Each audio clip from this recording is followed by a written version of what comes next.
Programme में आपको खुशामदीद कहते हैं। मैं असदुल्ला खान हूं। नाज़रीन, सियासी हलचल शुरू हो चुकी है। जो नए ग्रुप्स वजूद में आ रहे हैं उनको अपने अहदाफ में मुश्किलात का सामना है। फैसला नहीं हो पा रहा कि अलग पार्टी बनाएं, किसी और पार्टी में ख़ुद को जम कर दें या अपने आज़ाद ग्रुप की हैसियत बरकरार रखें। अब एक पाकिस्तान तहरीक इंसाफ नज़रियाती ग्रुप जो वजूद में आ रहा है, उन्होंने अपना नाम डेमोक्रेट्स रखा है और उसमें जो तहरीक इंसाफ के नज़रियाती लोग हैं उनको शामिल किया जाएगा। इब्तदाई तौर पर फैसला ये हुआ है कि हम जहांगीर तरीन के ग्रुप में जम नहीं होंगे। वो दूसरी तरफ जहांगीर तरीन साहब जो हैं वो अभी पार्टी का नाम तलाश कर रहे हैं, सोचो विचार में हैं कि नाम किस किस्म का होना चाहिए। क्या ऐसा नाम होना चाहिए जो तहरीक इंसाफ के वोटर्स को अट्रैक्ट करे और उनकी छोड़ी हुई स्पेस को कैप्चर कर सके, या नाम कुछ और होना चाहिए? इस शशोपंज में पड़े हैं। फिर एक तासुर ये पैदा हो रहा है और ये तासुर जो है वो रफ्ता रफ्ता मजबूत होता जा रहा है कि पाकिस्तान पीपल्स पार्टी जो है उसको आगे लाने की कोशिश की जा रही है या वो आगे आ रही है, और पीपल्स पार्टी पंजाब में बेहतर हो रही है। लाहौर में बहुत बड़ा जलसा करने जा रहे हैं, उसके लिए जगह की तलाश की जा रही है कि जगह फाइनल की जा रही है कौन सी हो। तो क्या वाकई पाकिस्तान पीपल्स पार्टी जो है उसके बारे में ये तासुर इलेक्टेबल्स को और इंतखाबात लड़ने वालों को मिल रहा है कि अगली हुक्मरान पार्टी पीपल्स पार्टी होगी, इसमें जाना चाहिए? क्या इस तासुर की वजह से लोग पीपल्स पार्टी को ज्वाइन कर रहे हैं?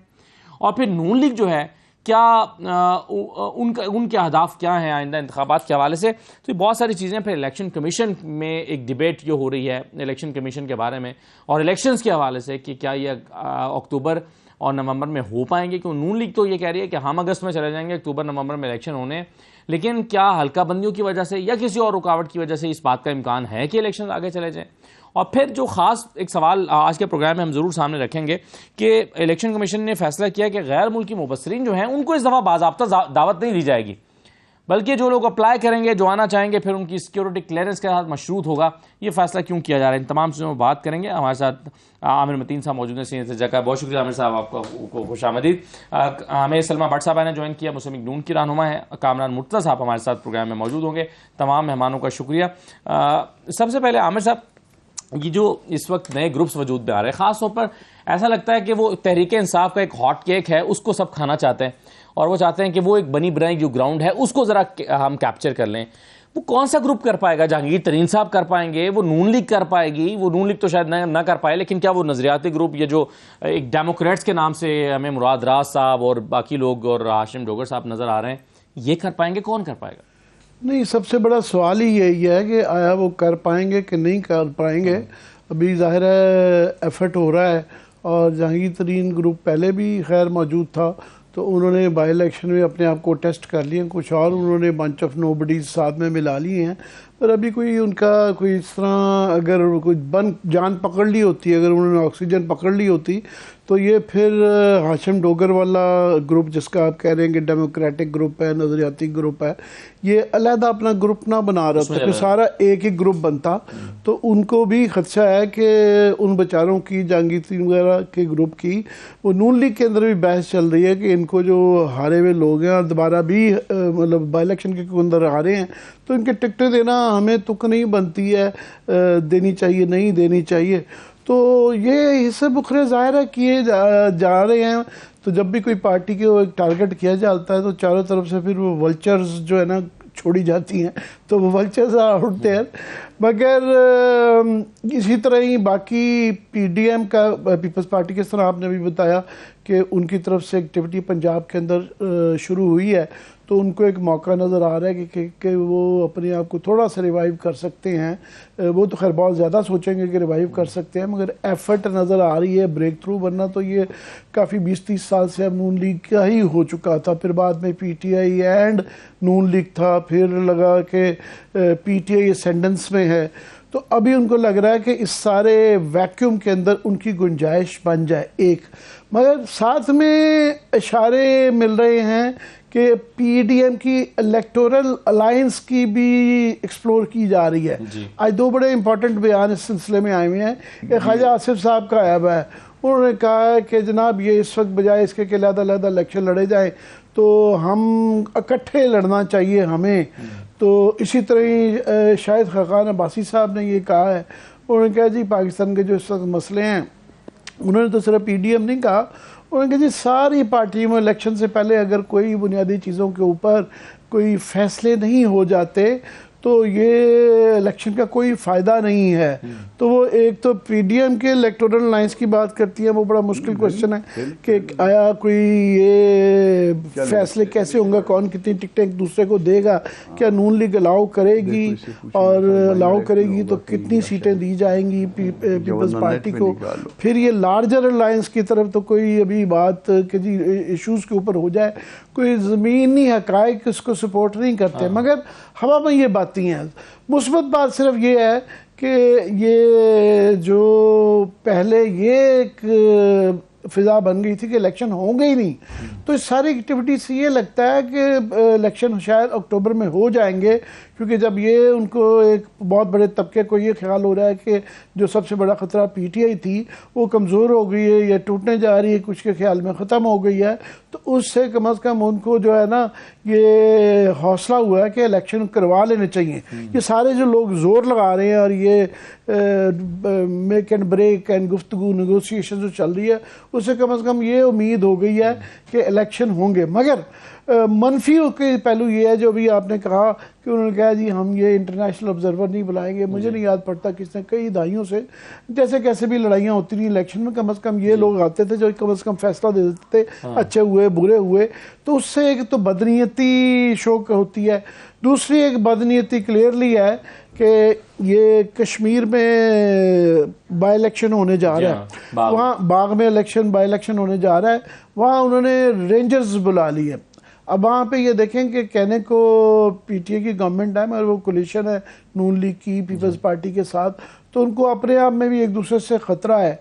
और तीसरी एक मज़ा खेज़ बात यह है कि पंजाब के अंदर लोकल बॉडीज़ के शेड्यूल अनाउंस हो गया, आज से शुरू हो गया है।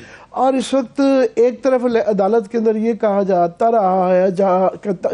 रहा है कि जनाब वहाँ पर पैसे भी नहीं है और फोर्सेस भी नहीं है, दूसरी तरफ आप इलेक्शन शेड्यूल पंजाब के अंदर लोकल बॉडीज़ का दे रहे हैं और उस पर ऐसे हालात में दे रहे हैं कि आज से 5 और 11 जून के दरमियान शायद उसकी नॉमिनेशन वगैरह फाइल करनी है कि पीटीए के तमाम लोग या जेल में हैं या दौड़े हुए हैं, तो वो किस तरीके से वो करवाएंगे या करवाया जाता नहीं। सो एक काफ़ी सारे क्वेश्चंस हैं। सो मेरा ख्याल अभी तो क्लियर बिल्कुल भी नहीं है सिचुएशन के किस दर जाएगी, मगर बस आप कंजेक्चर है जितना मर्जी आप उसके ऊपर बिल्कुल सही है। लेकिन आमिर साहब चलें ये इलेक्शन कमीशन पे तो आगे जाके बात करते हैं, लेकिन आपने जो अभी इस बात की बात की कि पीडीएम में शामिल जमातें या हुकूमत में शामिल जमातें जो हैं वो इस क्या इत्तेहाद बना के इलेक्शन लड़ सकती हैं? कामरान मुर्तज़ा साहब इस बात का क्या इम्कान है? क्योंकि अगर पंजाब में फ़र्ज़ कीजिए नून लीग पीपल्स पार्टी को कुछ देती है तो फिर वो सिंध में पीपल्स पार्टी से कुछ मांगेंगे भी, तो पीपल्स पार्टी के लिए ये आसान फैसला नहीं होगा कि सिंध जो कि उनका स्ट्रॉन्ग होल्ड है वहां से उनको कुछ दे सकें। इसी तरह से अगर मौलाना फजल रहमान साहब कहीं पर सपोर्ट करते हैं नून लीग को अपने मजबूत हलकों में खैबर पख्तूनख्वा में, तो फिर वो पंजाब से वहां से कुछ मांग रहे होंगे जहां पर नून लीग का अपना स्ट्रॉन्ग होल्ड है। तो इस बात का इम्कान कितना आपको दिखाई देता है कि जो पीडीएम में शामिल जमातें, हुकूमत में शामिल जमातें, इनफैक्ट क्योंकि पीपल्स पार्टी नहीं है उसमें, हुकूमत में शामिल जमातें इत्तेहाद बना के लड़ें? देखिए ये मुमकिन है कि हुकूमत में शामिल जमातें इत्तेहाद बना के लड़ें या फिर कोई जो है ना इलेक्शन से पहले कोई इत्तेहाद नया वजूद में आए, ये भी मुमकिन है। और मुमकिन है कि कहीं पे जो है ना वो हमारा इंटरेस्ट आपस में क्लैश कर रहा हो, कहीं पे इंटरेस्ट कॉमन हो, तो वो सियासत में जो है ना ये मुमकिन हुआ करता है कि वो आप कहीं भी किसी जगह भी एडजस्टमेंट करें। अभी तक शायद इस मामले में बातचीत शुरू नहीं हुई है और मोस्ट प्रॉब्ली जो है ना वो इसके बाद जो है इमीडिएटली बजट के बाद जो है ये मामला शायद खुल जाएंगे, अनफोल्ड हो जाएंगे। पहले तो बेयकीनी थी शायद इस हवाले से, हालांकि हम बार बार कह रहे थे कि इलेक्शन अपने वक्त पे होंगे, मगर अब जो है ना वो सबको जो है वो इलेक्शन अपने वक्त पे नज़र आने लग गए हैं, थोड़े से डिफरेंस के साथ अक्टूबर या नवंबर के अंदर। नवंबर के अंदर वही सूरत में जा सकते हैं कि अगर थोड़ा सा असम्बली अगर पहले कोई 2-4-10 दिन पहले तोड़ दी गई तो फिर मुमकिन हो सकता है कि उसका कोई 10-20-30 दिन का मजीद बेनिफिट जो है वो इलेक्शन कमीशन को मिल जाए। मगर जो है ना ये चीज़ सूरत हाल अनफोल्ड होगी अगले महीने में जाके इमीडिएटली आफ्टर बजट।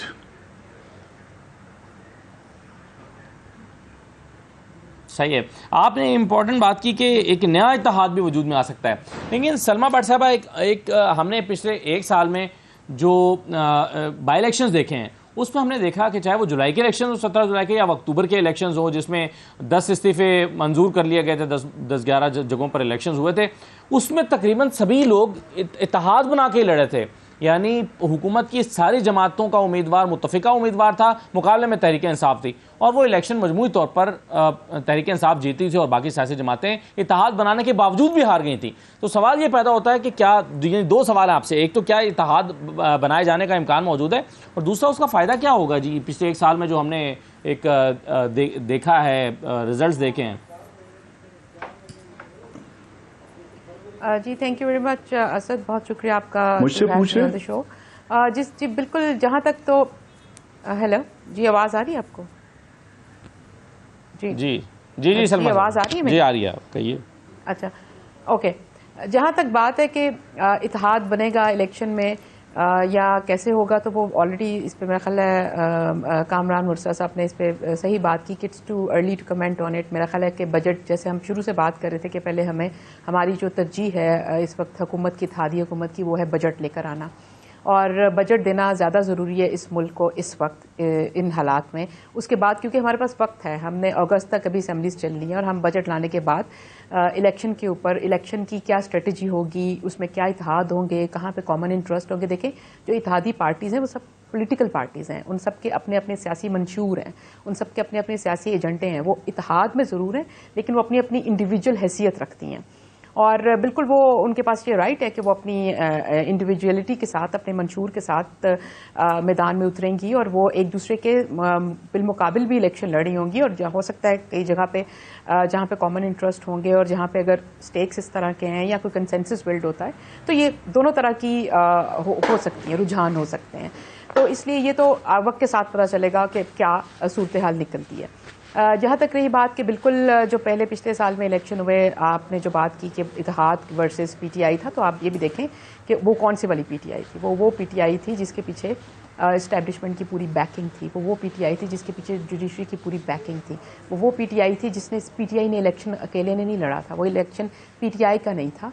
वो एक बिल्कुल एक और नेक्सस था। अभी के बाई इलेक्शंस की बात कर रहा हूं। तहरीक इंसाफ का मौक़िफ़ ये रहा है कि एस्टैब्लिशमेंट हमारे खिलाफ खड़ी हुई है अभी अक्टूबर और जुलाई के इलेक्शंस में, तो उसमें तो एस्टैब्लिशमेंट की सपोर्ट नहीं थी। अच्छा, जो आने वाले इलेक्शंस हैं, आने वाले इलेक्शंस में मेरा ख्याल है इनके खिलाफ जो चीज़ जाती है वो 9 मई जाएगी। 9 मई को जो इन्होंने किया, और 9 मई को जो हदें इन्होंने पार की, जो इन्होंने अपनी सारी रेड लाइंस क्रॉस कर दी, इन्होंने पाकिस्तान की सालमियत का ख्याल नहीं रखा, इन्होंने पाकिस्तान की दिफाई सालमियत का ख्याल नहीं रखा, इन्होंने पाकिस्तान की मुआशी सालमियत का ख्याल नहीं रखा, इन्होंने पाकिस्तान की मुआशरती सालमियत का ख्याल नहीं रखा। इनको किसी चीज़ का लिहाज नहीं आया। एक तरफ हम at the verge of high risk of default चल रहे हैं, IMF की हम चुंगल में फंसे हुए हैं। हम किस तरह से चीज़ों को आगे लेके जाने की कोशिश करें, पिछले 14 महीने से हुकूमत IMF की किस्त आए बगैर डिफॉल्ट से बचाने की कोशिश करी है। क्या ऐसे वक्त में कोई भी सियासी जमात ये करती है कि वोट के बुलवाई करा दे, वो ये करती है कि वोट के तनसीबात पे हमले करा दे, वो ये करती है कि मुल्क में इंतशार और फिसाद फैला दे? मैं आजकल मैंने 2-3-4 चीज मगर मुझे बताइए ना सलमा साहिबा, एक बात मुझे बताएं, राना सनाउल्लाह साहब और बाकी जो सीनियर, देखें बिल्कुल सही है जो बातें आपने की, बिल्कुल ठीक है, लेकिन राना सनाउल्लाह साहब और बाकी लोग ये कह चुके हैं कि हमारी इस वक्त जो एक गैर मकबूलियत की वजह है वो ये है कि हमने मुश्किल फैसले किए, उससे महंगाई हुई, लोगों की जिंदगियां मुतासर हुई, इस वजह से जो है वो हमारे लिए इलेक्शन मुश्किल हो रहा है। इसमें उनके मुखालिफ तहरीक इंसाफ की मकबूलियत का कोई एलिमेंट नहीं है। तो मेरा सवाल यह है कि चलिए ये जो वाकयात हो गए, तहरीक इंसाफ टूट फूट भी गई, लेकिन आपकी वजह से जो लोगों के शिकवे थे वो तो अपनी जगह पर बरकरार है ना। PDM से शिकवे या नून लीग के जो सख्त फैसलों के शिकवे थे वो तो बरकरार हैं, वो कैसे खत्म होंगे?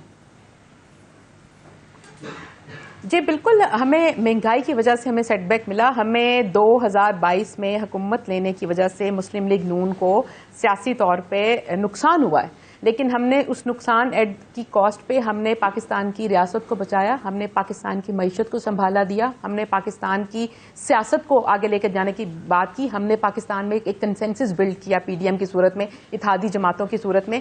11 से जो जमातें हैं जिसमें नेशनलिस्ट पार्टीज भी इस इत्तेहाद का हिस्सा रहीं, और ये एक बड़ी मुनफरिद बात है और इसको लेकर आगे चले, क्योंकि पाकिस्तान को इस वक्त इस चीज़ की ज़रूरत थी। हमारे लिए बहुत आसान था, पिछले साल हमारा जो ग्राफ था वो बहुत ऊपर था, पॉपुलरिटी ग्राफ, और हमारे हमारे लिए बहुत आसान था, हम साइड पे अनकंसर्न्ड होकर बैठे रहते और इसको पाकिस्तान को मजीद दलदल में फंसने देते रहते, डिफॉल्ट होने देते और हम बाहर तमाशाई बनकर बैठे रहते। लेकिन हम एक सियासी और जमहूरी अमल के लोग हैं, हम वो लोग हैं जो इस मुल्क की तरक्की की बात करते हैं। हम वो लीडरशिप और वो पॉलिटिकल पार्टी हैं जो इस मुल्क की तरक्की के जामिन है। चाहे आप उसको CPEC की सूरत में देख लें, चाहे आप ग्रोथ रेट की सूरत में देख लें, आप 2018 का 17-18 का ग्रोथ रेट देख लें, 5.8% था। 46 अरब डॉलर का CPEC लेकर आए थे। इसमें मोटरवेज इस मुल्क में दी, इस मुल्क को इंडस्ट्री दी, इस मुल्क को ज़राअत दी। लिहाजा हमारा एजेंडा कुछ और है, हमारा एजेंडा जमहूरियत है, हमारा एजेंडा सियासी लीडरशिप के नाम पर मुल्क को तरक्की देना। जी सही है, हाँ बिल्कुल ठीक है, ये बात बिल्कुल सही है, आपने आपके क्रेडिट पर चीज़ें हैं। लेकिन मैं एक चीज़, मुझे आमिर साहब ये बताइएगा कि अगर फ़र्ज़ कीजिए कि हम ये तसव्वुर कर लेते हैं कि तमाम जमातें मिलकर इत्तेहाद बना के लड़ रही हैं, लेकिन वो लड़ेंगे किसके खिलाफ? तहरीक इंसाफ तो चलिए हुकूमत खुद मानती है कि हमने ख़त्म कर दी है, ख़त्म हो गई, तो ये जहांगीर तरीन साहब के खिलाफ आएंगे, क्योंकि जहांगीर तरीन साहब को नून लीग ने जो पैगाम दिया वो ये दिया है कि जी आप ये क्या कर रहे हैं। उन्होंने कहा जी मैं आपके खिलाफ नहीं कुछ भी कर रहा, आपके खिलाफ इत्तेहाद नहीं बना रहा। शायद कोई मुलाकात भी जहांगीर तरीन साहब की लंदन जाकर हो जाए नवाज शरीफ साहब से, तो कौन किसके खिलाफ लड़ रहा होगा? पहली बात तो यह है कि ये इलेक्टोरल अलायंस जो है ना बनाना बड़ा मुश्किल काम हो जाता है। वो 1977 में PNA बनी थी, 9 सितारों की जमात जो है, उस वक्त बड़े एक और हालात थे।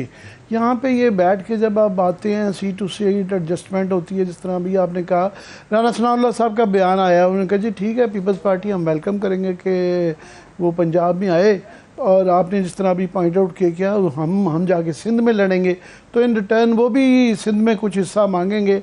और फिर ये होना बहुत मुश्किल होता है कि ये सीट टू सीट करना, किसी का कैंडिडेट अपनी जगह लेना। पीपल्स पार्टी के अगर वो मेरिट पे जाएंगे तो मेरिट यही होता है कि जी जितने पिछली इलेक्शनों में जिसके पास सीटें हैं वो अपना हक समझती है कि हमें कम से कम वहाँ पे तो वो मिली जाए, तो वो वहाँ पे उससे तसल्ली नून लीग की नहीं होती है। नून लीग को फॉर एग्ज़ाम्पल अपनी वाली सीधी सीटें चाहिए होंगी, जो वो हारे हुए हैं PTI के पास, वहाँ पे वो चाहेंगे कि हम अपनी मज़ीद सीटें बढ़ाएं। वो ऑलरेडी आप देखें पंजाब और पंजाब के अंदर ही GT रोड के तक जो है ना वो बिल्कुल महदूद होकर रह गए हुए हैं, तो उसको एक्सपैंड करना चाहेंगे। तो ये कि जब आप इलेक्टोरल लाइन्स इतनी आसान नहीं होती है आजकल के हालात के अंदर, तो पहले तो बहुत बड़ा ये इफ़ है कि अगर ऐसा हुआ, बहुत बड़ा अगर है, अगर ये हो जाता है तो जाहिर है वो नहीं, इलेक्शन तो उनका PTI के खिलाफ ही होगी। PTI जब कमज़ोर हो, टूटी हुई हो, छोटी हो, बड़ी हो, के खिलाफ इलेक्शन तो इसमें कोई क्लियर है। आपस में इनका क्या इलेक्शन होना, बल्कि कोशिश ये है कि ये इकट्ठे हो सकें। मगर आप सब इस पीपल्स पार्टी इस वक्त जो कर रही है, मतलब लाहौर में जलसा प्लान, फिर 3-4 लोगों की शमूलियत का आज भी ऐलान हुआ, अब आने वाले दिनों में भी कुछ मुलाकातें हो रही हैं, और फिर जहांगीर तरीन साहब जो इलेक्टेबल्स को इकट्ठा कर रहे हैं, इससे नून लीग के ये नून लीग के लिए कितना कंसर्न की बात है? ये नहीं, नून लीग के लिए अभी भी सबसे बड़ा कंसर्न तो जैसे कैसे भी इससे बुखरे हो रहे हैं, जैसे कैसे भी लोग टूट रहे हैं, सबसे बड़ा अभी भी PDM के लिए लड़ाई जो है वो और PTI के साथ ही है, इसमें तो कोई शक नहीं है। तो ये वगैरह वगैरह में जहांगीर तरीन साहब इलेक्टेबल्स जो कर रहे हैं, अब ये वगैरह वगैरह में आ रहे हैं, इनका वो वज़न नहीं है। मगर ये क्योंकि इलेक्टोरल अलायंस पे बड़ा सीरियसली संजीदा तरीके से काम हो रहा है। आप देखें कमेटी बन चुकी है कि 2 लोग जो हैं पीपल्स पार्टी की तरफ से नॉमिनेट हो गए हैं, मखदूम अहमद महमूद साहब और यूसुफ रज़ा गिलानी साहब, और 2 लोग राना सनाउल्लाह और गालिबन एक और नून लीग के हैं। पीटर 4 बंदों की कमेटी बन चुकी है, जो कि पंजाब के अंदर कम से कम सीट टू सीट जो है ना बैठ के एडजस्टमेंट है। अब KP में मुर्जा साहब बेहतर बता सकेंगे, जाके ज़्यादा कॉम्प्लिकेटेड हो जाता है, क्योंकि वहाँ पे 4-4 पार्टियों की, यहाँ पे तो 2 वे या 3 वे है पंजाब के अंदर, वहाँ पे ANP भी प्लेयर है, वहाँ पे शेर पाउसा भी प्लेयर है, वहाँ पे जमात इस्लामी एग्जिस्ट करती, JUI ऑफ कोर्स है, PTI है, नून लीग है, 7-8 पार्टीज हैं। तो 6 पार्टीज का जो अपोजिशन की इस वक्त मौजूदा गवर्नमेंट में है, PDM की, इनका अलायंस होना बड़ा ही मुश्किल होता है। फिर उसका तरीकाकार ये निकाला जाता है कि ठीक है जहाँ पे हमारी अंडरस्टैंडिंग हो जाती है, बाकी फिर अपनी जगह पे लड़ लें। तो मगर अगर वो बाकी अपनी जगह पे इतनी ज़्यादा सीटों पे लड़ रहे हों तो वो नाम नेहाद ही अलायंस रह जाती है, और उससे वोटर कन्फ्यूज़ भी होता है। आप ये नहीं कर सकते कि 30 साल एक पार्टी के खिलाफ नजरियाती तौर पे आप लड़ते रहें और रातों रात उसको कहेंगे अपना बटन जो है ना कान के नीचे से आपका चेंज कर दिया है तो आप बदल के आप वोटर जो है ना नून लीग के सारे पीपल्स पार्टी को दे दें और पीपल्स वाले सारे नून को दे दें और फलाने JUI को दे दें, तो उसमें कुछ लोग तो दे देते हैं मगर काफ़ी सारे नहीं भी देते। सो एक बड़ी खिचड़ी पक जाती है। ये एक बड़ा सवाल है कि इस तरह का इलेक्टोरल अलायंस 1 हो पाएगा, दूसरा अगर हो जाएगा तो उसका क्या रिजल्ट निकलेगा। बिल्कुल सही है। चलिए कामरान मुर्तज़ा साहब, ये हम चलें इसके तो हम मुमकिनात की बात कर रहे हैं कि अलायंस होता है या सीट एडजस्टमेंट होती है, क्योंकि आज मौलाना साहब ने कहा भी है कि ज़्यादा इम्कान अगर हुआ तो वो सीट एडजस्टमेंट का हो सकता है, लेकिन अगेन ये भी आसान नहीं है क्योंकि इसके बहुत अभी डायनामिक्स हैं। लेकिन इंतखाबात अक्टूबर नवंबर में हो भी रहे हैं या नहीं, और फिर इसमें चूँकि मौलाना साहब की राय पहले मुख्तलिफ रही है, वो समझते थे कि 1 साल के लिए इसको एक्सटेंड कर देना चाहिए, मुआशी हालात ख़राब हैं। मुआशी हालात तो अभी भी ठीक नहीं हुए, मुआशी इमरजेंसी का जवाब तो शायद अब भी मौजूद होगा अगर पहले था तो ये आपकी राय अभी है कि अक्टूबर नवंबर में इलेक्शन हो जाने चाहिए? देखिए, वो एक मुख्तलिफ पस मंज़र के साथ था जो मौलाना साहब की राय थी। एक फ़र्द या एक पार्टी की तरफ से अगर ये डिमांड आ जाए कि अभी इलेक्शन करवाएं और हर सूरत में भी इलेक्शन करवाएं, तो दूसरी तरफ से जो उनके अपोनेंट होते हैं वो कहते हैं कि नहीं अभी नहीं करते, अभी 1 साल के बाद भी नहीं करते। तो मेरा ख्याल है आप उसको उस रेफरेंस से ले लीजिएगा। कॉन्स्टिट्यूशन जो है वो परमिट नहीं करेगा कि आप जो है वो अपना इसको मज़ीद एक्सटेंड करें। इस हद तक तो शायद जो है ना वो स्ट्रेच करके जो है वो बात को ले गए कि जी ये सूबों की पार्टी अगर इलेक्शन होगी, पाकिस्तान के सूबों में मुख्तलिफ औकात में इलेक्शन नहीं हुए, या उसको एक और तरह से भी लिया जा सकता है। जैसे पंजाब में जनरल सीट जो नेशनल असम्बली की 141 है, हम सूबा बलूचिस्तान की हमारी 16 है, तो वो अगर कोई यहाँ से कोई इधर से कोई सूबाई गवर्नमेंट पहले आ जाती है तो वो तो हमारी 16 सीटों को तो वो वैसे ही रोन देंगे, पता चल जाएगा, उसके अगले नताज का पता चल जाएगा, क्योंकि हम पहले ही मैटर नहीं कर रहे होते। तो उसको उसी हद तक लीजिए, इलेक्शन होंगे और ये अक्टूबर नवंबर में इंशाल्लाह ज़रूर होंगे। उसकी नवंबर का जो है ना वो ज़्यादा से ज़्यादा वो इसलिए कर सकते हैं कि मुमकिन तौर पर बाज़ औक़ात इलेक्शन कमीशन को ज़्यादा टाइम चाहिए होता है, और जब बड़े फैसले किए जाते हैं तो उसमें जो है ना ये फैसला भी हो सकता है कि लेट्स से कि असम्बली अपनी मुद्दत पूरी ना करें, ये नहीं हफ्ता पहले तोड़ दें, 10 दिन पहले तोड़ दें, 8 दिन पहले, 5 दिन पहले, 6 दिन पहले। उसका नतीजा ये होगा कि वो 60 डेज़ जो है जो केयर टेकर सेटअप को चाहिए वो 90 डेज़ में कन्वर्ट हो जाएंगे। तो ये इलेक्शन इंशाल्लाह होने भी जा रहे हैं, और इलेक्शन के नतीजे में अब जैसे पंजाब में एक कमेटी बन गई है तो जस्ट आफ्टर जो है ना वो, क्योंकि ये बजट के हवाले से जो सारी तवज्जो है सारी बजट के ऊपर है, तो इमीडिएटली आफ्टर बजट जो है ना वो सारे डाइवर्ट हो जाएगी तवज्जो इस तरफ कि अब अगले इलेक्शन होने हैं, और इलेक्शन होने हैं तो किस किस ने साथ मिल के बैठ के लड़ना है, किस किस ने अलग से लड़ना है। तो वो फिर हर पार्टी अपना, चूँकि उसका अपना प्रोग्राम होता है, अपना आप मफाद भी कह सकते हैं होता है, तो उसमें जो है ना फिर जुलाई में जो है ना ये चीज़ें आपको फाइनल होती नज़र आएंगी, और बाकी इलेक्शन में मज़ीद डिले नहीं होगा, अक्टूबर या नवंबर। बिल्कुल सही है। और आज से अगर हम काउंट करें तो ये कोई 65 डेज़ बनते हैं इस हुकूमत की मुद्दत के, यानी ये 65 दिन की हुकूमत रह गई है, और वाकई बजट के बाद तो बिल्कुल ही काउंटडाउन शुरू हो जाएगा। ब्रेक लेते हैं जी, ब्रेक के बाद वापस आते हैं।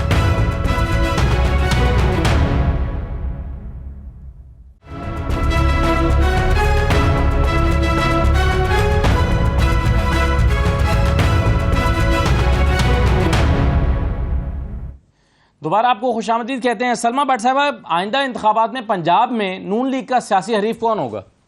जी, नून लीग का आइंदा आने वाले इलेक्शंस में बिल्कुल नून लीग भरपूर मुकाबला भी करेगी पंजाब में, इंशाल्लाह भारी अक्सरियत से जीतेगी भी, और ये कि नून लीग पंजाब में इंशाल्लाह हुकूमत बनाएगी। किसका मुकाबला? मतलब आप किसको कंसीडर कर रहे हैं कि ये हमारे हरीफ होंगे? और हमारे सियासी हरीफ बहुत सी पार्टीज हो सकती हैं जो भी इलेक्शन लड़े होंगे, नून लीग वर्सेस जो भी कैंडिडेट्स इलेक्शन लड़े होंगे, जो भी पॉलिटिकल पार्टीज इलेक्शन लड़ी होंगी, वो हमारे सियासी हरीफ होंगे जो हमारे साथ इलेक्शन मैदान में उतरेंगे।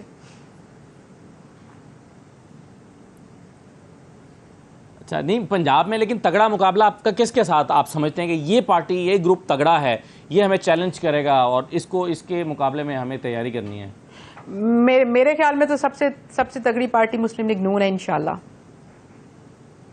सबसे तगड़ी पार्टी और सबसे तगड़े कैंडिडेट्स इंशाल्लाह नून, मुस्लिम लीग नून उतारेगी मैदान में। मुखालिफ कौन है वो ये पूछ रहे हैं कि सबसे लेट्स से कि आपकी मान लेते हैं कि जी मैं उनकी बात समझ गई हूं। आपका वो पूछ रहे हैं ये कि मुकाबला किससे। जी मैं उनको बता रही हूँ कि हर उस पॉलिटिकल पार्टी से जो हमारे साथ मैदान में उतरेगी, जो मतलब पॉलिटिकल पार्टीज होती हैं ना, उनके सब पॉलिटिकल पार्टीज हैं, उनके मेंबर्स जो कंटेस्टेंट्स होंगे उनके साथ ही हमारा मुकाबला होगा। उसमें अगर पीटीआई किसी नाम से आती है या जहांगीर तरीन साहब हैं या जो भी हैं, व्हाटएवर, पीपल्स पार्टी है या जो भी है, जो हमारे हर सीट के वर्सेस जो कंटेस्टेंट्स मल्टीपल होंगे 3, 4, 5, तो उनका ही आपस में मुकाबला होगा। किसी नाम से पीटीआई अभी तक बैन नहीं हुई।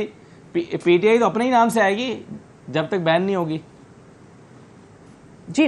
जी मैं यही कह रही हूँ कि क्योंकि उनका एक अब डेमोक्रेट भी फ्रंट आ गया उनका सामने, फिर उनके बहुत से लोग टूट के जहांगीर तरीन साहब के साथ भी जा रहे हैं। आप ही कह रहे थे, अभी तजिया कर रहे थे, तो इसलिए मैंने उस तनाजुर में कहा था कि अगर उसके टुकड़े टुकड़े हो रहे हैं उनकी अपनी वजह से, और वो खुद कर रहे हैं और उनके अपने कारकुन कर रहे हैं, रहनुमा कर रहे हैं, तो मैंने उस कॉन्टेक्स्ट में कहा है। मेरे पास ऐसी कोई चीज नहीं है, ये अदालतें फैसला करेंगी, उनके केसेस अदालतों में चल रहे हैं, इस चीज का तयन अदालतें करेंगी कि उनको बैन होना है कि नहीं होना। सलमा साहबा वो असद ये कहने की कोशिश कर रहे थे कि आप का नाम लेने से भी हिचकिचा रही हैं, पीटीआई का नाम भी नहीं जो ले रही हैं, इससे आप समझते हैं कि वो टोटली ज़ीरो हो गई है, कि एग्जिस्ट ही नहीं करती है, कि आप उसको बिल्कुल कोई इस काबिल ही नहीं समझते कि वो पार्टी सियासी हरीफ भी के तौर पे भी एक्सेप्ट नहीं कर रहे आप। अच्छा मतीन भाई, वो मैं असद साहब के सारे सवाल सुन रही हूँ और समझ भी रही हूँ, और मैं उन्हीं के सवालों के जवाब दे रही हूँ। मुझे उनके सारे सवाल समझ आ रहे हैं और मैं उन्हीं के सवालों का एड्रेस। चले सही है, चले बिल्कुल ठीक है। अच्छा सरवर भाई साहब मेरे साथ मौजूद है, 2 सवाल मैं जरा उनके सामने रखना चाहता हूँ। सरवर भाई साहब, एक तो ये बताइए, आज ये भी अखबारों में तज्जिया छपा हुआ है कुछ लोगों का, और वो ये कह रहे हैं कि अगर नई जो मरदमशुमारी हुई है इसके मुताबिक अगर नई हल्काबंदियाँ करनी पड़ेंगी और इन हल्काबंदियों के मुताबिक जाएंगे तो इस बात का इम्कान मौजूद है कि ये इलेक्शन जो है वो अगले साल मार्च तक चले जाएं। कितना टाइम चाहिए इसके लिए? अगर ताज़ा जो अभी नई हमारे सामने मरदमशुमारी के रिजल्ट्स आए हैं इसके मुताबिक हल्काबंदियाँ करनी हो, कितना टाइम रिक्वायर्ड होगा? क्योंकि अभी तो अक्टूबर में भी पड़े हुए हैं 5 महीने 6 महीने। देखिए बात ये है कि मसला ये है कि अगर ना करना चाहें तो सदियां लग जाती हैं, क्योंकि 1997 में सेंसस हुआ था, फिर जाके आपको मालूम है 2017 में हुआ था, 19 साल के बाद। अभी उनकी मर्जी थी तो जो है सेंसस वो 4 सालों के बाद कर दिया गया है। तो पाकिस्तान में कोई ऐसा तो आइन और कानून के मुताबिक तो हमारी जो रियासत है वो उसके मुताबिक तो चलती नहीं है। उनकी अपनी मर्जी है, जब चाहें वो इलेक्शन करवा लें, जब चाहें वो इलेक्शन पोस्टपोन कर दें। कराची के इंतखाबात देखें, सिंध के देखें, पंजाब के लोकल गवर्नमेंट के इंतखाबात देखें, जो पंजाब और खैबर पख्तूनख्वा की असम्बलियाँ तोड़ी गई हैं उनको देखिए कि वो विद इन 90 इलेक्शन होने थे, वो 14 मई की डेट भी गुजर गई, कुछ नहीं हुआ। टर्की में इतना बड़ा ज़लज़ला आया, वहाँ 14 मई को इलेक्शन हुए, फिर 28 मई को। तो एक तो बात है, अगर आप पूछते हैं लीगल चीज़ है तो वो तो जो है 6 हफ्ते में हल्काबंदी तैयार हो सकती है, क्योंकि वो कोई बहुत बड़ा अपसेट नहीं है सेंसस की वजह से, और सेंसस जिस तरह का हुआ है वो भी हम सबको पता है। लेकिन अगर जैरी मैंडिंग करनी है, यानी कि आपने हल्के इस तरह तरतीब देने हैं कि एक पार्टी को शिकस्त हो जाए और दूसरी पार्टियां जीत जाएं, तो जाहिर है उसका बंदोबस्त तो उन्होंने पहले से किया होगा। तो मेरा अपना ख्याल है 4 से 6 हफ्ते से ज्यादा टाइम नहीं लगना चाहिए। एनी केस आप समझते हैं कि अक्टूबर नवंबर में इलेक्शन हो सकते हैं? जी मैं कहता हूं कि इलेक्शन तो बिल्कुल उससे पहले भी हो सकती है, लेकिन मसला ये है कि वो करवाना नहीं चाहते। और बुनियादी बात ये है कि जो एक पार्टी की जो पॉपुलैरिटी है वो इस कदर ऊपर चली गई है कि जो उनकी पसंदीदा पार्टियों का मजमूआ है उसकी पॉपुलैरिटी इतनी गिर चुकी है कि जो शरीफ खानदान और जरदारी और बिलावल खानदान को पूरी तौर पर 26% पॉपुलैरिटी है, और जो नापसंदीदा पार्टी है जिसका नाम लेना आजकल जुर्म है उनकी 70% है। तो मसला ये है कि जो गैप है इट्स टू बिग, तो इसलिए उसको रिविंग करके चले सर, ये तो मुख्तलिफ तरह के जो सर्वेज है वो आते रहते हैं। आजकल एक मार्केट में आमिर साहब एक सर्वे वो भी आया हुआ है जिसमें नवाज शरीफ साहब मुस्लिम उम्मा के 51% के साथ सर फहरिस्त पूरी दुनिया के मुस्लिम उम्मा के लीडर है। सर्वे लॉटरी की तरह जेब से कबूतर की तरह निकाला जाए तो जो मर्जी सर्वे बुला ले। बारी साहब ठीक कर रहे हैं। दूसरा, मुझे बारी साहब का जुमला बड़ा पसंद आया। मुझे वो हैरी पॉटर की वो सीरीज याद आ जाती है, उस पर वो जो है ना, क्योंकि विलन का नाम नहीं लिया जाता, one who shall not be named. तो ये हाँ भी वही है।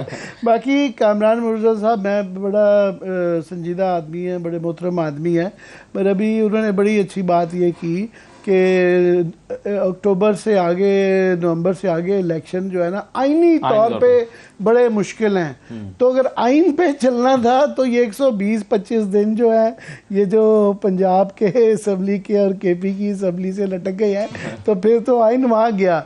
बात यह है कि बिल्कुल बारी साहब सही फरमा रहे हैं, जहाँ कराना हो तो आप देखें ना क्या वजूहत क्या पेश की जा रही हैं। 3 तौजीहात है मेन। एक ये है कि फोर्सेस नहीं है, दूसरा ये पैसे नहीं है, अब ये तीसरी चीज़ आ गई है कि सेंसस नए के मुताबिक होने चाहिए। तो मेरा सिर्फ सवाल ये है कि ये आज जो पंजाब के अंदर लोकल बॉडीज़ का इलेक्शन का आपने शेड्यूल दिया है, 5 से शुरू हो गया आज की तारीख से, कि जी आप अपने अपने वो पर्चे अपने अपने नाम देने शुरू करें, तो अब ये इसके लिए पंजाब में पैसे कहाँ से आ गए हैं और उसके लिए वो हल्का बंदियों का क्वेश्चन किधर गया है और उसके लिए फोर्सेस कैसे आ गई हैं। लोकल बॉडीज़ उस बड़े इलेक्शन सूबाई के मुकाबले में बहुत ज़्यादा बड़ा होता है, उसके लिए इस ज़्यादा टेंस हालात में ज़्यादा। तो पहले ही वो कहा जा रहा था कि यहाँ 2.5 लाख के फोर्सेस के अंदर पूरे पाकिस्तान के अंदर 2008 और 2013 में बहुत बुरे हालात थे, तो इलेक्शन हो गया था। अभी वो कह रहे थे 4.5 लाख पंजाब में चाहिए, जो कि पाकिस्तान की फौज तकरीबन बनती है, तो लोकल बॉडीज़ के लिए 4.5 लाख और लगा ले, तो ये 9 लाख बंदा लाएंगे लोकल बॉडीज़ के लिए। अब कहाँ से आ जाएगा? सो इसका ना आइन से ताल्लुक़ है ना किसी उससे। बिल्कुल बारी साहब सही फरमा रहे हैं, करवाने को ये जो है ना अगली सदी में करवा लें या करवाना हो तो बिल्कुल वो कल हो सकता है। आमिर साहब वो 4.5 वाली जो फिगर थी ना वो पहले थी। अब जो पंजाब ने प्रेजेंटेशन दी है इलेक्शन कमीशन को, उन्होंने कहा है कि अब चूंकि नॉर्मल पोलिंग स्टेशन भी हसास में तब्दील हो चुके हैं और सारे ही पोलिंग स्टेशन पंजाब में हसास होंगे इन हालात के बाद, तो अब हमें 5,06,000 की तादाद चाहिए, नहीं क्या 5 लाख से क्रॉस करके। तो मैंने एक साथ में आपने इससे रिलेटेड एक इशू है कि कश्मीर के अंदर उन्होंने रेंजर्स मंगवा ली है, तो इतने हम हालात तो नहीं, वहाँ पे हम मकबूजा कश्मीर में हमारा स्टांस ये है कि जनाब आज़ाद नहीं मकबूजा कश्मीर में हमारा स्टांस ये है कि वहाँ बहुत ज़्यादा हालात ख़राब हैं, हमारे यहाँ बड़े नॉर्मल हालात हैं। तो जब आप रेंजर्स बुलाते हैं इसका मतलब कि हालात बहुत ख़राब हैं। तो हमारा दूसरा मकबूजा कश्मीर में ये है कि जनाब वहाँ पे देखें हुर्रियत को इतने सालों से 30-40 साल से इलेक्शन नहीं होते हैं, रिग्ड होते हैं। अव्वल तो वो करवाते हैं और उसको जेरी मैंडरिंग का लफ्ज यूज किया है। तो यहाँ एक मुंतखब हुकूमत उन्होंने वो गिरा ली है और बल्तिस्तान भी गिरा रहे हैं। तो एक मजाक है ना, एक मजाक है। आप उसके ऊपर हमें गुफ्तगू की भी करनी पड़ती है। फिर ये भी होता है one who shall not be named भी करना पड़ता है। तो क्या है, अब तो शर्म आती है कसम से ये साफत करते हुए भी, ये तज़िया देते हुए। ठीक है। अच्छा कामरान साहब, ये अभी जो आपने फरमाया था कि आइन इस बात की इजाज़त नहीं देता कि अक्टूबर नवंबर से आगे जाएं, और आपको लगता है कि ये हो भी जाएंगे अक्टूबर नवंबर में, लेकिन अगर नई हल्काबंदियां करनी पड़ती हैं तो फिर भी आपको लगता है कि ये इसी दौरानिए में ये हो सकता है, हल्काबंदियों के लिए मजीद इजाफी वक्त नहीं चाहिए होगा? आपकी राय इस पर भी यही है? देखिए, अभी तक जो सेंसस है मेरा ख्याल है कि नोटिफाई नहीं हुई है, और अगर नोटिफाई हो जाए तो फिर शायद जो है ना वो आपको हल्का बंदियाँ करनी पड़ेंगी। तो 1 महीने का उससे फ़र्क पड़ता है कि उसमें ऑब्जेक्शंस आते हैं।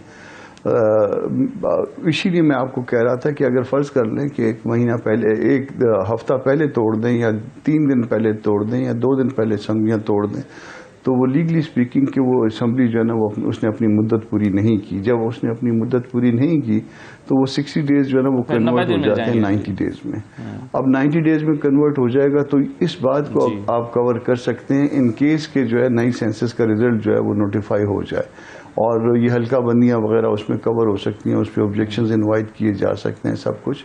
तो मतलब 5-7 दिन 10 दिन अगर फ़र्ज़ करें इससे कोई फ़र्क पड़ भी रहा है तो 5-7 दिन और भी आगे हो जाए तो कोई उससे फ़र्क नहीं पड़ेगा, मगर वो जो है ना वो फेयर और फ्री इलेक्शन हो जाने चाहिए। जिस वक्त पहले भी मसला आया था तो मसला जो है हम पीटीआई वालों को दोस्तों को यही समझाते थे कि असल मसला ये नहीं है कि इलेक्शन जो है ना 2 महीने पहले हो जाएं या 4 महीने पहले हो जाएं। इनफैक्ट जो पाकिस्तान का मसला है फेयर और फ्री इलेक्शन हो जाए, जिस रिजल्ट को जो है उसकी एक्सेप्टेंस हो, आगे जाके वो सब उस पर एक्सेप्ट उसको मान लें कि जी ठीक है ये जो रिजल्ट आया, उसके बाद एजिटेशन ना हो कोई किसी किस्म का, और देन जो है ना वो पाकिस्तान अगले 5 साल के लिए वो स्मूथली चले।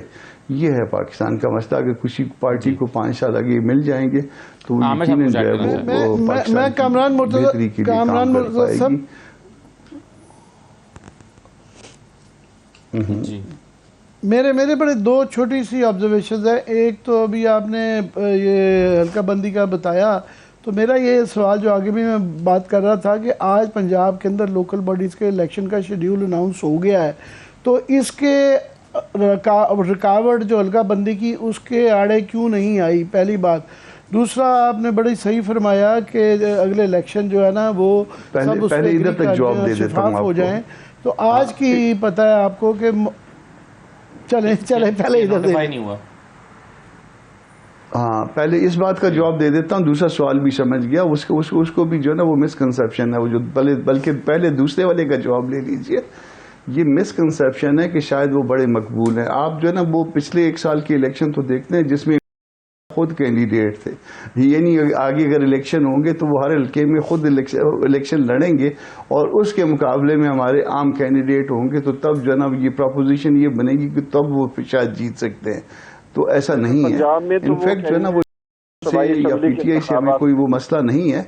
मसला असल जो है वो महंगाई के साथ है, और महंगाई से जो मतलब ये अपना रिस्क लिया है हमने महंगाई पे, वो हमारे गले पड़ा हुआ है। और इसके अलावा नहीं, आप सामने जाते जाते हरकत ये की कि मुआहदा करके गए हुए थे IMF के साथ कि ये चीज़ें जो ना इस तनासब से बढ़ेंगी, और जाते जाते वो पेट्रोल की कीमत गिरा गए। इस तरह के मामला वो कर गए हैं।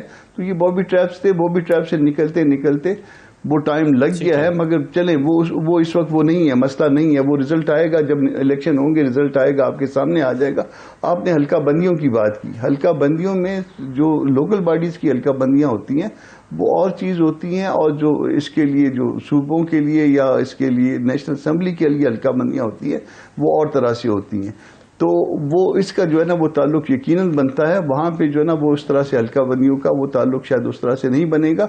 और अगर वो फर्ज कर लिए किसी तरह से बनता भी है तो आज तक जब ये इलेक्शन अनाउंस हुए हैं अभी तक वो ये नई सेंसस जो है नोटिफाई नहीं हुई है, तो पुरानी जो है ना वो उसमें आबादी के तनासब से वो होगा, और वो सूबों के दरमियान कोई ऐसा डिस्प्यूट नहीं होगा। असल डिस्प्यूट आता है वो सूबों के दरमियान आता है। बात थोड़ी सी तौसीफ फरमा दूं कि लोकल बॉडीज के भी हल्के होते हैं, और नए जो है कौमी सूबाई असम्बली की तरह अगर सेंसस हो जाए तो उसपे भी कानून चलिए सरवर भाई साहब भी कुछ ऐड करना चाह रहे हैं, और मैं उनके सामने गैर मुल्की मुबस्सिरीन को दावत ना देने वाला सवाल भी रखना चाह रहा हूँ। सर मैं एक ब्रेक मैं ले लूं सर, कामरान साहब एक छोटा सा ब्रेक लेते हैं, ब्रेक के बाद वापस आ जाते हैं।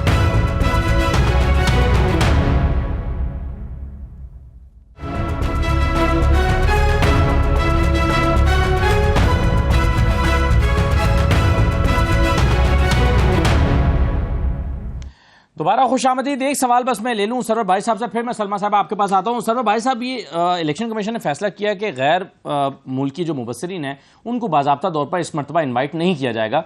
हाँ, अगर कोई आना चाहेगा तो उनके लिए फिर सिक्योरिटी क्लियरेंस से उनकी आमद मशरूत होगी। तो ये आप इस कदम को कैसे देखते हैं जो इलेक्शन कमीशन की तरफ से उठाया जा रहा है? देखिए, मैं समझता हूँ कि बुनियादी तौर पर जो माजी में यूरोपियन यूनियन की मिशन के ऑब्जर्वर्स आते रहे हैं, कॉमनवेल्थ के लोग आते रहे हैं, और वो अगर उन पर कोई पाबंदी लगाई जा रही है तो जो हमारा खदशा था बहुत अरसे से कि इलेक्शन कमीशन और जो हमारी रूलिंग इस वक्त कोलेशन है और उनके जो हैं उन सबका ये गालिबन यही लगता है कि जो पंजाब के इंतखाबात इस वक्त कराना ऐसी है जैसे ज़िया-उल-हक ने अपने जो है जनरल इंतखाबात नहीं कराए, लोकल गवर्नमेंट इलेक्शन करवा लिए। इसी तरह अयूब खान ने किया था। तो मुझे लगता है उसी का बंदोबस्त है कि अगर बैनुल कौमी मुबस्सिरीन आते हैं तो जाहिर है उनकी रिपोर्ट जो है वो जो वो देखेंगे वही कहेंगे, वो कोई चीज़ें छुपा नहीं सकते। और इसके अलावा जो है इंडिपेंडेंट ऑब्जर्वर्स भी बाहर से आते हैं, तो उसके ऊपर कदगन लगाने का साफ मतलब नजर आ रहा है कि कुछ मामला जो है उनको कुछ गड़बड़ करने की कोशिश की जाएगी। तो मैं समझता हूँ कि ये इसी तरफ इशारा लगता है कि उनके ऊपर पाबंदियां लगाई जाए। इसी तरह उन्होंने और सख्त किया है कि जो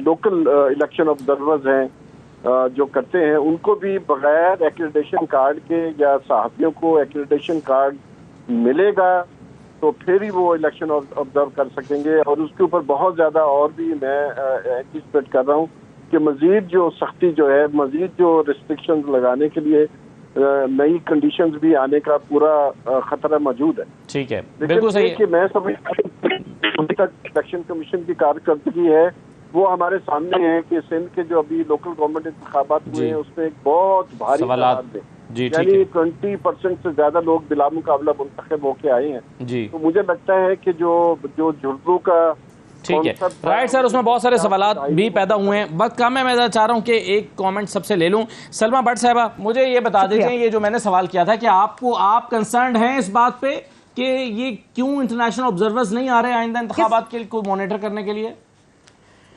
जी, ये वैसे तो मैंने अभी तक देखा नहीं इलेक्शन कमीशन ने अगर कोई ऐसी बात की, लेकिन जहां तक मेरा ख्याल है अगर पहले हमेशा यहाँ पे यूरोपियन यूनियन के आते हैं ऑब्जर्वर्स, कॉमनवेल्थ के आते हैं, इंटरनेशनल मुबस्सिरीन आते हैं पूरी दुनिया से, और ये एक रिवायत और बड़ी अच्छी रिवायत है, मैं तो इसको बड़ा सपोर्ट करती हूँ। लेकिन हो सकता है कि मैंने भी देखा नहीं है डायरेक्टली, लेकिन हो सकता है इलेक्शन कमीशन ने कोई इसका मैकेनिज्म डेवलप किया हो या उसके ऊपर कोई ऐसी चीज दिखाई हो, कोई प्रोसेस उसका बनाया हो। तो अगर कोई प्रोसेस है और अगर बाहर के इदारे के लोग यहाँ पर प्रोसेस करके आते हैं तो उस प्रोसेस पे शायद इतनी कबाहत नहीं हो सकती। लेकिन मुझे अभी मैंने कोई डायरेक्टली कोई चीज देखी नहीं है, ऐसी मेरी नजर से गुजरी नहीं है कि इलेक्शन कमीशन ने पाबंदी लगा दी हो। हाँ, अगर कोई प्रोसेस दिया है और पाबंदी लगाई है तो ये दो मुख्तलिफ बातें हैं। और तीसरी बात यह है कि इसके ऊपर हतमी बात शायद इलेक्शन कमीशन ही कर सकता है। सही है, बिल्कुल ठीक है। आमिर साहब, मैं ज़रा जहाँ से गुफ्तगू शुरू की थी मैं चाह रहा हूँ कि आप उस पर आप एक जो है ना वो फाइनल कमेंट आपका आ जाए। पीपल्स पार्टी के बारे में ये तासुर क्या बन रहा है? क्योंकि हमारे यहाँ समझा यह जाता है कि जब इलेक्टेबल्स को ये पैगाम मिल जाए या उनको ये इशारा हो जाए या फिर वो खुद असेसमेंट कर लें कि कौन अगली मरतबा आ रहा है, उसकी तरफ वो भागना शुरू हो जाते हैं। पीपल्स पार्टी के हवाले से कोई ऐसा तासुर दिया गया है या कोई बन रहा है? नहीं, अभी तो यही नहीं पता चल रहा। अभी सिर्फ एक चीज़ का क्लियर है कि पीटीआई का उनकी पार्टी का हिस्से बुखरे करने हैं। किसको ये इख्तियार देना है, अभी ये लड़ाई जारी है। मगर एक बात जो क्लियरली कही जा सकती है वो ये है कि जो भी आप देख लें तो ये अगला इलेक्शन कंट्रोवर्शियल ही होगा उसका रिज़ल्ट, और आगे ही अदम इस्तेहकाम है, आगे ही पॉलिटिकल अदम इस्तेहकाम की वजह से मुआशी अदम इस्तेहकाम है। सो पहले तो ये इलेक्शन का होना जो है उससे उसकी ना होने की वजह से अदम इस्तेहकाम था, अब हो भी जाएगा तो ज़्यादा अदम इस्तेहकाम होगा क्योंकि बहुत ज़्यादा लड़ाई होगी, मारकुटाई रहेगी। तो इसलिए मैं समझता हूँ कि जो भी कोई ख़बरें अच्छी नहीं आ रही, फॉर एग्ज़ाम्पल आज शायद खान अब्बासी साहब ने ये बात की कि ये वाली कि अगला इलेक्शन से पहले एक rules of the game, rules of engagement तय कर लिए जाएं। मगर मौलाना फजल रहमान का बहुत सख्त बयान आया कि किसी किस्म की बात नहीं होगी। सो लिहाजा वो with in the PDF issue हैं, फिर with in the PTI issues हैं, फिर इनके दरमियान में इशूज़ हैं। तो मिला जुला के जो है ना वो अभी बारी साहब ने जो पुराने ज़िया-उल-हक के ज़माने के इलेक्शन जो है 85 के दिए, मुझे तो ये रेफरेंडम वाला इशू लग रहा है कि ये रेफरेंडम जिस तरह कराया गया था ना कि उस तरह करवाया जाएगा। तो वो तो माशाल्लाह था।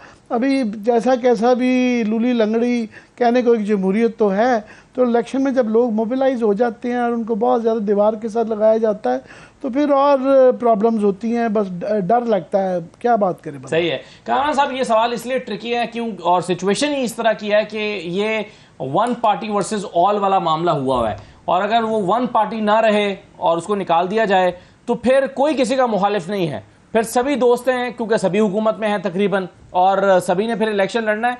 तो ऐसा लगता है कि कुछ जमातें तो राहें बना रही हैं, जैसे काफ लीग ने कह दिया कि जी मुआशी पॉलिसियाँ बिल्कुल इनकी नाकाम रही हैं, लोग इनसे खुश नहीं हैं, हम राहें जुदा करने के, हम अलहदा से अपना इलेक्शन लड़ेंगे। चौधरी सरवर साहब ने वाज़ेह तौर पर कह दिया है। तो ये क्या बाकी जमातें भी नून लीग के ऊपर मलबा डाल के भागने की कोशिश करेंगी? नहीं, उसमें जब इलेक्शन होगा फिर हर जमात के अपने अपने मंशूर हैं और हर जमात के अपने अपने मफादात भी हैं।